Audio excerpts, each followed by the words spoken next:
dikkati na Aliou Ndao day génn na ci tekk-tekkaaral ga mu nekkoon moom ancien procureur spécial ca CREI yi moom Aliou Ndao day le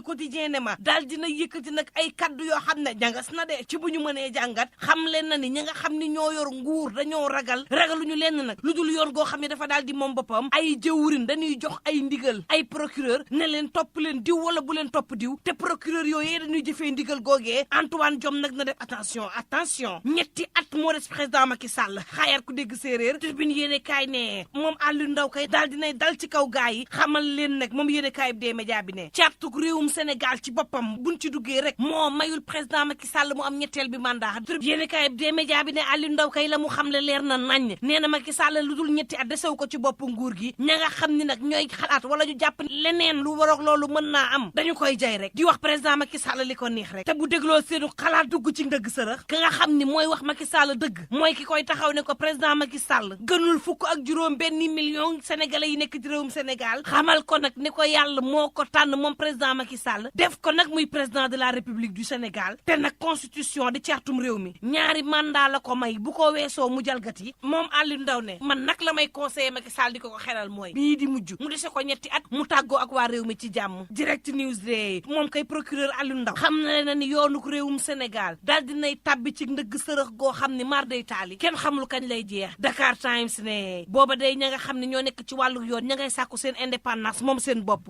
Sud Quotidien ne système judiciaire bu réewum Sénégal moom la ñu yóbbu nag ca bar ba di ko attee waa UMS nag ñoo àddoo nii Sud Quotidien ne moom Souleymane Teliko njiital UMS kay la mu wax leer na bun amul nag justice du yoon gu moom boppam dëgg-dëgg sénégalais yi dootuñu ko respecté ti critique yéene kaay ne wàllu yoon defal nañ ko ab ndëpp de Tribune yéene kaay ne magistrat yi day ña ngay jooy waaye jëwriñ gi nga xam ni moo yor wàllu yoon moom ma ngay way di fecce ka tambaambaalu Alioune Tine moom dafa tàccuwul benn yoon jëwriñ bi ndax xam na ne yoonu réewum Sénégal nekkul ci dëgg yéene kaay bi dee média bi ne débat bu rëy moo am ci justice Sénégal moom na boppam am déet Souleymane Teliko ne boo leen bëggee dégg dëgg askan wi wóolootunu seenu justice wàllu yoon googee Tribune yéene kaay ne ma Abbas Fall ak Birame Souleye Diop day génn nañ yoon réew mi ko di jéene dugal Boubacar Seye ci ndëgg sërëx ca kaso bi la jëlee jabet waaye ca kaso boobee la ñu opéré rein bi moom Boubacar Seye critique yéene kaay ne waxtu wow day ñoom Front National bi ña ngay nag nekk ci coowal fichier électoral bi source aanee geneenu coow goo xam ni ñoom front bi daal dinañ cay nekk moom moo di nag ñu daal di soppi ab doyen des juges waaye la ñu xamul ne cëggal guy ga président moom moo ko yor mooy fal ak mooy folli te moo ne day Samba Sall mii ñuy ŋàññ gars yi de nee nañu tey ne te yaru na l'évidence yéene kaay ne coow li kay waxuñu ko waaye lii raam ci ñag wi la jëm te buñ ca waxul mu samp fëf këram démb université Cheikh Anta Diop bu Ndakaaru tàngoon na jër diggante kenkendoo yi ak Ndefleng boo déggee kenkendoo nag mooy bët saalumu réewum Sénégal Ndefleng ku ko dégg yaa nga ca séeréer sa xeexoo yu métti yoo xam ni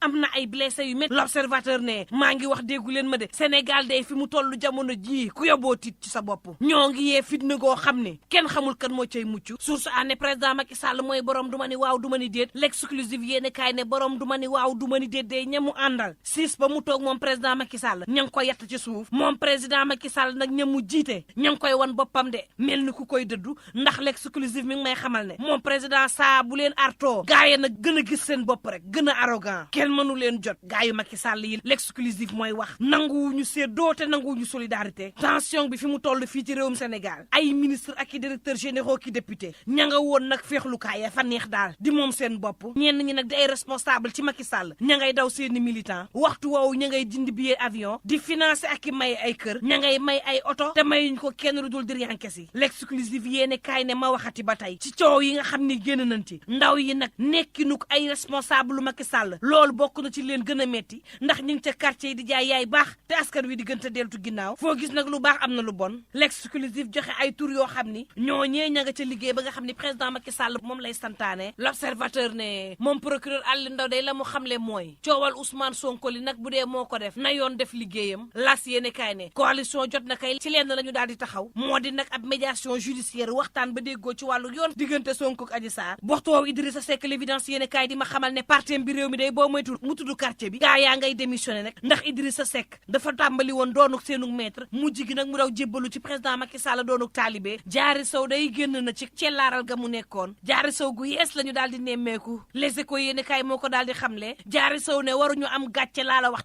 ci soxna si ñu bëgg doon en tout cas GP yi def leen attention Libération yéene kaay ne ma keneen a ngi nii Ousmane Touré moom la ñu njëkk teg loxo ci wàllu drogue bi fii ci Dakar nag OCRTIS def na ci liggéey bu am solo ndax téye nañ étudiant bii sant Seck mi nga xam ni saa bu demee récupérer ab valise ñu jox ko 20 000 ci suñuy koppar yeewu leen te ngeen fàttaliku ni it coronavirus ba tey mi ngi ci réew mi te day faat nañu gànnaayoo gel yi di takk masque yi te di respecter distance 1 mètre bi yendu leen ak jàmm mbokk yi